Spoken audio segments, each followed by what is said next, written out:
بسم اللہ الرحمن الرحیم۔ میری نند دلہن بنی بیٹھی تھی کہ اس کی ساس آئی اور رشتہ توڑ دیا۔ میری ساس نے اس کے پیر پکڑے مگر وہ نہ مانی۔ میری نند نے چپ کر مجھے ایک لفافہ دیا اور کہا کہ جاؤ اور میری ساس کو دو۔ میں نے جا کر جب لفافہ دیا تو وہ فوراً بارات لے کر آ گئی اور معافی مانگنے لگی۔ ہم سب حیران، آخر میری نند نے اس لفافے میں کیا بھیجا تھا؟ جب میں نے وہ لفافہ کھولا تو سب کے پیروں تلے سے زمین نکل گئی، کیونکہ اس میں تو دولہے کا میرا نام رخسار ہے۔ میری نند کی شادی اور میری شادی میں مہینے کا فرق تھا، کیونکہ میری اور علی کی پسند کی شادی ہوئی تھی۔ خیر، آج میری نند کی شادی کا دن تھا۔ وہ دلہن بنی بیٹھی تھی، بارات آنے ہی والی تھی۔ میری چھوٹی نند شازیہ تیار ہو کر بہت خوبصورت لگ رہی تھی۔ میرے شوہر کے بعد اب شازیہ کا نمبر تھا، اسی لیے ہر کسی کی نظر اب شازیہ پر تھی۔ میری نند کی شادی ہماری برادری میں ہو رہی تھی۔ مہینہ پہلے میری شادی پر میری پھپھو نے میری چھوٹی نند کو پسند کر لیا کہ وہ اپنے بیٹے فاروق کی شادی شازیہ سے ہی طے کریں گی۔ میری شادی میں شازیہ بہت خوبصورت لگ رہی تھی۔ شادی کے بعد پھپھو نے اپنے بیٹے فاروق سے بات کی۔ اس نے بھی ماں کے فیصلے پر خوشی کا اظہار کیا۔ میرے شوہر کے چاروں بہنوں بھائیوں میں بلا شبہ اللہ تعالیٰ نے شازیہ کو سب سے زیادہ حسن کی دولت سے نوازا تھا۔ میکے میں شادی کے بعد ہماری پہلی دعوت پھپھو نے کی اور اپنے فیصلے سے آگاہ کیا۔ ہم زیادہ امیر نہ تھے لیکن ہم خوشحال زندگی گزار رہے تھے، کیونکہ میرے والد کی وفات کو 6 برس سے زیادہ عرصہ بیت چکا تھا۔ میرے والد ایک سرکاری محکمہ میں کلرک تھے۔ ان دنوں کلرک کی تنخواہ کم ہوا کرتی تھی اور ایمانداری کے سبب ہمارا گزارا والد صاحب کی تنخواہ پر مشکل سے ہوتا تھا۔ سفید پوشی کا بھرم قائم تھا لیکن کچھ پس انداز نہ کر سکتے تھے۔ ابو کے بعد ہم نے کٹھن وقت دیکھا، مگر امی نے سفید پوشی کا بھرم قائم رکھا تھا۔ امی لوگوں کے کپڑے سلائی کر کے ہمارے خرچے پورے کیا کرتی تھی۔ اس طرح ہم جوان ہوئے۔ خیر، پھپھو نے جب شازیہ کا رشتہ مانگا تو میری ساس خوش ہو گئی۔ خیر سے شازیہ کی منگنی پھپھو کے بیٹے فاروق سے ہو گئی تو میری ساس اور میرے شوہر کی فکر میں کمی آ گئی۔ اب میری ساس مطمئن تھی کیونکہ باقی 2 چھوٹی نندیں ابھی چھوٹی تھیں اور وہ دونوں پڑھ رہی تھیں، ایک FA اور دوسری میٹرک میں۔ فاروق کا مستقبل روشن تھا، اس کا انجینئرنگ کا آخری سال تھا۔ میری ساس سے کہا گیا تھا کہ جو ہی ہمارا بیٹا سالانہ امتحان دے آئے گا شادی کی تاریخ رکھ دیں گے۔ اسی طرح دن گزرتے گئے۔ فاروق بھائی کے سالانہ امتحان ہو چکے تھے، لیکن انہوں نے کہا کہ مجھے تھوڑا سا وقت اور چاہیے، اچھی نوکری ملنے کی جلد توقع ہے، ملازمت ملتے ہی شادی کی تیاری شروع کر دیں گے۔ شازیہ کو اپنے منگیتر سے محبت ہو گئی تھی۔ میری ساس چپکے تھوڑا بہت جہیز بنانے میں لگی تھی۔ انہی دنوں فاروق کو اچانک بیرون ملک جانے کا موقع مل گیا اور وہ اس موقع کو گنوانا نہیں چاہتا تھا۔ میری ساس نے پھپھو سے بات کی تو وہ بولی، دیکھیں میرے بیٹے کے مستقبل کا سوال ہے، بس ایک دفعہ فاروق کو جانے دیں، ہمیں مزید 1 سال کا وقت دے دیں، جیسے وہ 1 سال بعد آئے گا تب ہم شادی کی اچھی تیاری کر لیں گے۔ ہم کوئی غیر نہیں کہ آپ کو ہم پر بھروسہ نہیں ہے، فکر نہ کرو بہن، 1 سال تو پلک جھپکنے میں گزر جاتا ہے، میں زبان دے کر مکرنے والی عورت نہیں ہوں۔ پھپھو کی تسلیوں پر میری ساس نے اعتماد کر لیا۔ فاروق بیرون ملک چلا گیا اور میری نند اس کے انتظار میں اپنے اندیشوں سے لڑنے کے لیے اکیلی رہ گئی تھی۔ فاروق بھائی نے دبئی جاتے ہی اپنے دوسرے بھائی کو بھی بلوا لیا۔ اس کا ایک غیر ملکی کمپنی سے 3 سال کا معاہدہ ہو گیا تھا۔ دونوں بھائی خوب کما رہے تھے اور وہ تقریباً ساری کمائی گھر بھجوا رہے تھے۔ اس کمائی سے ان کے گھریلو اخراجات خوب سے خوب تر ہوتے چلے گئے۔ دولت سے انسان کی آزمائش ہوتی ہے، ان کے تو مزاج ہی 7ویں آسمان پر پہنچ گئے۔ اب جب بھی شازیہ کے ساتھ ہمارے گھر آتی، شازیہ کی ساس ہمارے گھر آتی، اس قسم کی باتیں ضرور کرتی کہ فلاں نے اپنی بیٹی کو جہیز میں گاڑی بنگلہ دیا ہے، لڑکی بھی ڈاکٹر ہے، لوگ سوچ سمجھ کر رشتے کرتے ہیں۔ کبھی کہتی دلہن والوں کی طرف سے ساس اور نندوں کو بھی زیور دیے جاتے ہیں، لڑکی والوں کی طرف سے۔ میں ایک شادی میں گئی تو لڑکی والوں کی فراخ دلی پر حیران رہ گئی کہ انہوں نے ساس کو 3 تولے کے کڑے اور ہر نند کو 2 تولے کے کڑے دیے اور تمام رشتہ داروں کو قیمتی جوڑے دیے۔ لوگ بڑی دھوم دھام سے بیٹیاں رخصت کرتے ہیں۔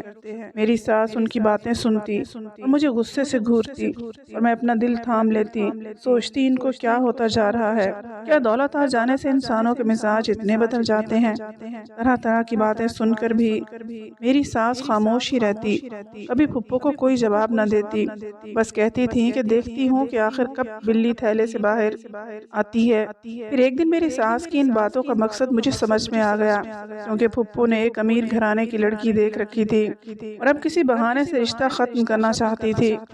وہ جب بھی آتی ہر بار کی طرح نئی نئی باتیں سنا جاتی تاکہ میری ساس کا دل اور ہمارا دل کسی طور برا ہو جائے۔ جب پھپھو آتی میرا دل سناٹے میں آ جاتا کہ نہ جانے اب کیا کہنے آئی ہیں۔ میری ساس بیچاری ان کی خوب خاطر تواضع کرتی، عزت و تکریم میں بھی ہمارے گھر والے کوئی کسر نہ چھوڑتے، لیکن ہوتا وہی ہے جو نصیب میں لکھا ہوتا ہے۔ اس طرح ایک سال گزر گیا اور ایک سال بعد فاروق گھر آ گیا۔ پھپھو نے اس کا دل ہم لوگوں سے پھیرنے کے لیے اپنی طرف سے جھوٹی باتیں سنا دیں اور کہا کہ جب سے تم باہر گئے ہو وہ لوگ عجیب عجیب شرطیں کہہ رہے ہیں، لگتا ہے شازیہ کا رشتہ ہم سے بھی زیادہ امیر خاندان میں کرنا چاہتے ہیں، لالچ میں آ گئے ہیں، یہ شاید رشتہ نہیں دینا چاہ رہے۔ تب فاروق سے کہا میں خود جا کر شازیہ کی ماں بھابھی سے بات کر لوں گا۔ فاروق کے تیور دیکھ کر پھپھو سہم گئی، کہا کہ یہ بڑوں کا معاملہ ہے، تم مجھ پر چھوڑ دو، میں خود سنبھال لوں گی، تمہیں ان سے بات کرنے کی کوئی ضرورت نہیں، ورنہ تم معاملہ اور خراب کر دو گے۔ وہ اگر شرط کی بات کر رہی ہیں تو ہم بھی کچھ شرائط لگا دیں گے، وہ خود ہی راہ راست پر آ جائیں گی۔ اتنے عرصے منگنی رہی ہے، رشتہ توڑنا کوئی مذاق تو نہیں ہے، اگر بیٹی کا رشتہ کسی اور جگہ کرنا تھا تو پہلے دن ہی انکار کر دیتے۔ فاروق کو یہ سن کر برا لگا، اس نے ماں سے زیادہ بات کرنے کی ضرورت محسوس نہ کی، وہ تو آیا ہی اسی واسطے تھا کہ اپنے وعدے کو پورا کر سکے، وہ اپنے منگیتر کو نہیں بھولا تھا۔ انہی دنوں مالک مکان نے میری ساس اور میرے شوہر کو مکان خالی کرنے کا کہہ دیا، کیونکہ ہمارا مکان کرائے کا تھا۔ ہم نے وہ مکان خالی کیا اور ہم ایک دوسرے محلے میں کرائے کے مکان میں شفٹ ہو گئی۔ محلے میں ساری خواتین میری ساس سے ہی کپڑے سلواتی اور مجھ سے کڑھائی کرواتی تھیں۔ جہاں آ کر مالی حالات اور بھی خراب ہو گئے، یہاں کسی سے بھی واقفیت نہ تھی۔ سسر صاحب نے اپنی زندگی میں 2 پلاٹ قسطوں پر خرید رکھے تھے۔ میرے شوہر کا خیال تھا کہ ایک پلاٹ کو فروخت کر کے دوسرے پر مکان تعمیر کروا لیں گے۔ چھوٹے دیور کا آخری تعلیمی سال تھا۔ میری ساس کو انتظار تھا کہ وہ ملازمت پر لگے اور پھر ایک پلاٹ بیچ کر ان پیسوں سے دوسرے پر گھر تعمیر کروا لیں گے اور علی کی تنخواہ سے گزر بسر ہو جائے گی۔ شازیہ کی ساس نے پکا ارادہ کر لیا تھا کہ وہ اپنے بیٹے کی شادی کسی اور جگہ کریں گی، مگر بیٹا رشتہ توڑنے کے لیے راضی نہ تھا۔ وہ دل میں ارادہ کر چکی تھی جو بھی ہو میں یہ رشتہ توڑ کر ہی رہوں گی، دیکھتی ہوں کیسے ہوتی ہے یہ شادی۔ پھپھو نے نئے منصوبے بنانا شروع کر دیے تھے۔ بیٹے کے کہنے پر پھپھو شادی کی تاریخ لینے آ گئی، ساتھ یہ بھی سنا گئی کہ اب ہمارا معاشرے میں خاص مقام ہے، دیکھو لڑکی کو خالی ہاتھ نہ بھیج دینا ورنہ لوگ باتیں بنائیں گے، اور ساس نندوں کو بھی کچھ زیور دینا ہوگا ورنہ ہمارے مہمان ہنسیں گے کہ کن لوگوں میں رشتہ کر دیا ہے۔ میرے سسرال والوں نے ان کی باتوں کو تحمل سے سنا، پائی پائی جوڑ کر مہمانوں کے لیے کھانے کا انتظام اور شادی کا خرچہ اکٹھا کیا تھا۔ امی نے ہم سے مشورہ کیا، سوائے شازیہ کے میرے شوہر نے کہا ماں اب فکر نہ کریں، ایک پلاٹ بیچ دیں اور شازیہ کی ساس کی حیثیت کے مطابق شازیہ کی شادی کریں تاکہ ان کی جگ ہنسائی نہ ہو۔ جب چھوٹا کمانے لگے گا تو مکان کی تعمیر کے لیے پیسے اکٹھے کر لیں گے۔ اس وقت بیٹی کی زندگی اور خوشی کا معاملہ تھا۔ فاروق بہت اچھا لڑکا تھا، اس کا مستقبل روشن تھا۔ ہم سب نے کچھ غور و خوض کے بعد اس پلاٹ کو فروخت کرنے کی ہدایت کر دی، بھاگ دوڑ کر کے پلاٹ اونے پونے بیچ دیا۔ یہ شازیہ کی شادی کی تاریخ رکھی جا چکی تھی۔ میری ساس نے پھپھو اور ان کی بیٹیوں کے لیے سونے کے ہلکے پھلکے زیور کے کنگن بھی بنوا لیے۔ ان کا خیال تھا یہ سب کر کے بیٹی کے لیے زندگی بھر کی انمول خوشیاں خرید لیں گی۔ ادھر شازیہ ماں کی فضول خرچی پر سلگ رہی تھی اور ادھر فاروق کے فرشتوں کو بھی خبر نہ تھی کہ اس کی والدہ صاحبہ کیا گل کھلاتی پھر رہی ہیں۔ شازیہ مایوں کو ابٹن لگانے سے پہلے ہی زد پڑ گئی تھی۔ ہم سمجھ رہے تھے فاروق کو ساری حقیقت معلوم ہے، کیونکہ اس کی ماں ایسے تاثرات دے رہی تھی جیسے وہی اپنی ماں کو نئی نئی ہدایات دے کر ہمارے گھر بھیج رہا ہو۔ شازیہ کو بھی اب رہ رہ کر اس پر غصہ آ رہا تھا کہ یہ کیا ہم غریبوں کے ساتھ کیا جا رہا ہے، کیا کوئی انسان ایسا سلوک کرتے ہیں اپنوں کے ساتھ۔ ادھر پھپھو اس کی شادی کو ناکام بنانے کے لیے ایک نیا منصوبہ بنا چکی تھی۔ جو انہوں نے شادی شادی والے دن ہی انجام دینا تھا۔ مہندی والے دن پھپھو بڑی دھوم دھام سے اپنے مہمانوں کے ساتھ آ گئی۔ مہندی کی رسم سے قبل انہوں نے خاموشی سے میری ساس کا ہاتھ پکڑا اور لفافہ دے کر بولی، بہن پہلے اسے پڑھ لو، پھر مہندی کی رسم شروع کرتے ہیں۔ میری ساس نے لفافہ کھول کر دیکھا، اس میں ایک کاغذ تھا جس پر کچھ چیزوں کی فرمائش لکھی ہوئی تھی، فرنیچر، گاڑی اور ایک پلاٹ کا مطالبہ تھا۔ یہ پڑھ کر میری ساس اور ہم سب کے ہاتھ کانپنے لگے اور منہ کھلا کا کھلا رہ گیا۔ میری ساس انہیں کہنے لگی، میں اس وقت تمہارا یہ بھاری مطالبہ کیسے پورا کر سکتی ہوں؟ آخر تمہیں ہو کیا گیا ہے؟ اگر یہ سب درکار تھا تو پہلے دن ہی بتا دیا ہوتا۔ تم ہماری مالی حالت سے اچھی طرح واقف ہو، اب تو کارڈ بھی سب جگہ چلے گئے ہیں۔ آج مہندی کا دن ہے، اس وقت ایسا مطالبہ نہ کرو جو میں پورا نہ کر سکوں۔ کیوں اپنی اور ہماری عزت سے کھیل رہی ہو؟ اگر یہ سب چیزیں نہیں ہوں گی تو بھی ہماری عزت میں کمی نہیں آئے گی۔ دیکھو بہن، مجھے معلوم ہے تم نے اپنے شوہر کی زندگی میں 2 پلاٹ خریدے تھے، وہ تم نے کس دن کے لیے رکھے ہیں؟ یہی وقت ہے اپنی عزت بنانے کا اور شان و شوکت دکھانے کا۔ ارے بھائی، ان کو بیچ دو اور اپنی بیٹی کی عزت بچاؤ۔ میری ساس نے ان سے کہا، ایک بیچ دیا ہے تبھی شادی کے اخراجات پورے ہو رہے ہیں، دوسرا کیسے بیچ دوں؟ اتنی جلدی کیسے بکے گا؟ کچھ تو خدا کا خوف کرو، تم قیمت لگا لو، میں خرید لیتی ہوں، نہیں تو کار بعد میں دے دینا، فی الحال پلاٹ اور فرنیچر سے کام چلائیں گے۔ بھائی، جو چیزیں دلہن لائے گی ان کو وہی استعمال کرے گی، ہمارے پاس پہلے ہی اللہ کا دیا سب کچھ ہے، یہ تو آپ لوگوں کی عزت بنانے والا معاملہ ہے۔ میری ساس اس سے زیادہ نہ سن سکی اور پھوٹ پھوٹ کر رونے لگی۔ میری ساس کو روتا پا کر میں ان کے پاس گئی۔ جب حال معلوم ہوا تو میں نے پھپھو سے کہا کہ آپ نے بہت کم وقت میں ہمیں امتحان میں ڈالا ہے، بہرحال آپ بیٹھیے، تھوڑی دیر میں اپنے شوہر سے بات کرتی ہوں۔ شازیہ ایک طرف مایوں بیٹھی تھی، ان کی سہیلیاں پاس بیٹھی تھیں۔ میں نے ان کو ذرا دیر کے لیے کمرے سے بھیج دیا کہ ضروری بات کرنی ہے۔ شازیہ کو بتایا کہ پھپھو پلاٹ ہتھیانا چاہتی ہیں، وہ کہتی ہیں بیٹی کے جہیز میں کام کی کوئی چیز نہیں ہے، کم از کم بیٹی کو پلاٹ ہی دے دو۔ تم کیا کہتی ہو شازیہ؟ شازیہ کا چہرہ غصے سے سرخ ہو گیا، نہ جانے اس کے بدن میں اس وقت کہاں سے خون آ گیا تھا۔ اس میں آخر انہوں نے کیا کہا تھا؟ انہوں نے کہا تم نے پلاٹ بیچا ہے تو بیٹی کو ہر چیز دے کر عزت سے رخصت کر دو، اب تمہارے پاس روپے پیسے کی کمی نہیں ہے۔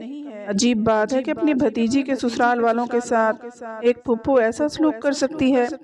یہ سن کر شازیہ نے دوپٹہ سر سے اتار پھینکا، بولی میں کرتی ہوں جا کر ان سے بات، نیت خراب تھی تو اس مرحلے تک کیوں پہنچایا؟ اب باراتیوں کے سامنے ہمیں بے عزت کرنا چاہتی ہیں۔ شازیہ کا خطرناک تیور دیکھ کر میں نے کہا تماشا نہ بناؤ، ذرا صبر سے کام لو، مجھے تھوڑی سی مہلت دے دو۔ آخر مجبور ہو کر دوسرے کمرے میں جا کر میں نے فاروق کو فون کیا، اس نے کہا کہ آپ وہ کاغذ لے کر میرے پاس آ جائیں، مجھے اس معاملے سے امی نے بے خبر رکھا ہے۔ میں نے اپنے شوہر سے کہا 1 منٹ رکو، دلہے کے گھر جانا ہے۔ گاڑی گلی میں کھڑی تھی، آدھے گھنٹے میں ہم فاروق کے سامنے بیٹھے تھے۔ اس نے کاغذ پر نظر ڈالی، پھر قلم اور کاغذ نکالا اور میرے شوہر سے کہا میں بولتا جاتا ہوں، آپ لکھتے جائیے۔ آنٹی فرنیچر، برتنوں کے اسٹیٹس، ریفریجریٹر، حتیٰ کہ کار تک جہیز میں مل جائے گی، لیکن میری بھی ایک شرط ہے، آپ کو ڈیفینس میں میرے لیے 2 کنال کی کوٹھی خریدنی ہوگی جہاں میں اپنے بھاری جہیز کو سجاؤں گی۔ اس گھر میں صرف میں اور فاروق رہیں گے، اگر آپ کو میری فرمائش منظور ہے تو ٹھیک، ورنہ ہمیں بھی آپ کا مطالبہ منظور نہیں ہے۔ فاروق نے کہا یہ خط آپ امی کو دے دیں، آگے میں سنبھال لوں گا۔ یہ تحریر شازیہ کی طرف سے ان کی ساس کو پہنچی، وہ چکرا کر گر گئی، دوڑی ہوئی بیٹے کے پاس گئیں اور بولی دیکھو ان لوگوں کی شرافت، ایک تو غربت کے باوجود ہم ان کی لڑکی لے رہے ہیں، اوپر سے ان کے ایسے نخرے، اتنی بڑی شرط لگا دی۔ فاروق نے آپے سے باہر ہوتے ہوئے ماں کو تھاما، وہ بولا آپ نے بھی تو اتنی فرمائشیں لکھ کر میرے سسرال والوں کو دی ہیں، انہوں نے تو انکار نہیں کیا۔ ابھی باجی کے شوہر آئے تھے، وہ کہہ رہے تھے بیٹا جو لفافہ تم نے بھجوایا ہے ہم سب یہ اشیاء دے رہے ہیں، فکر مت کریں، امی جان جب غریب ہو کر وہ اپنی عزت رکھ رہے ہیں تو ہم صاحب حیثیت ہوتے ہوئے ان کا ایک مطالبہ کیوں نہ مانے؟ ہم اپنی یہ کوٹھی شازیہ کے نام کر دیتے ہیں۔ ہرگز نہیں بیٹا، کیا ہمیں دربدر کرنے کا ارادہ ہے؟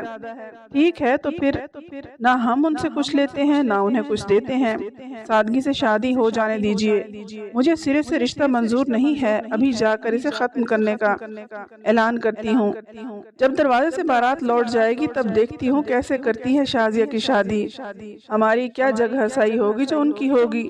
رخصتی میں 2 دن باقی ہیں۔ امی جان، میں ہرگز ایسا نہیں ہونے دوں گا۔ فاروق کے والد نے بھی اپنے بیٹے کا ساتھ دیا۔ بیٹے نے باپ کو ساری صورتحال سے آگاہ کر دیا تھا۔